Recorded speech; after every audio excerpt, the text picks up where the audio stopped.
పశ్చిమాసియాలో కొనసాగుతున్న ఉద్రిక్తతలు ప్రపంచవ్యాప్తంగా ఇంధన సరఫరాను దెబ్బతీస్తున్నాయి. దీనివల్ల ఎల్పీజీ ధరలు పెరగడమే కాకుండా భవిష్యత్తులో కొరత ఏర్పడే ప్రమాదం కూడా ఉందని నిపుణులు చెబుతున్న మాట. ఈ ఇంధన సంక్షోభం నుంచి దేశాన్ని గట్టెక్కించేందుకు భారత్ ఇప్పుడు ఒక పవర్ఫుల్ ప్లాన్ బి ని సిద్ధం చేసింది. అదే డిఎంఈ.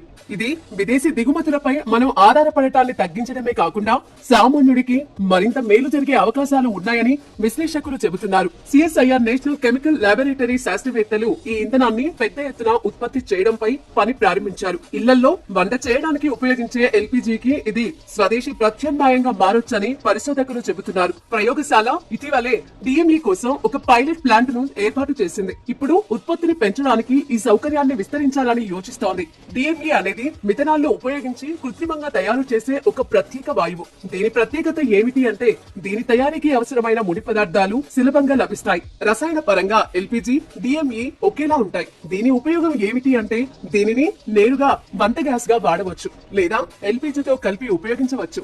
ఇది పర్యావరణానికి హాని కలగకుండా మేలు చేసేదిలా ఉంటుందని విశ్లేషకులు చెబుతున్నారు.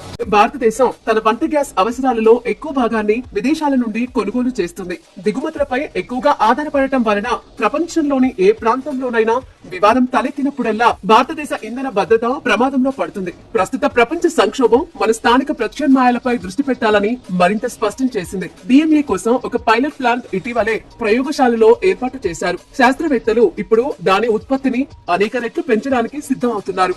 పరిశోధన ప్రకారం కేవలం 8% డిఎంఈ గ్యాస్ ను ఎల్పీజీలో కలపడం వల్ల దేశానికి ఏటా సుమారు 9,500 కోట్ల విదేశీ మారక ద్రవ్యం ఆదా అవుతుంది. యుద్ధం, పెరుగుతున్న చమురు ధరల కారణంగా డాలర్ తో పోలిస్తే రూపాయి విలువ పడిపోతున్న నేపథ్యంలో ఈ పొదుపు భారత ఆర్థిక వ్యవస్థకు ఒక బలం అవుతుంది.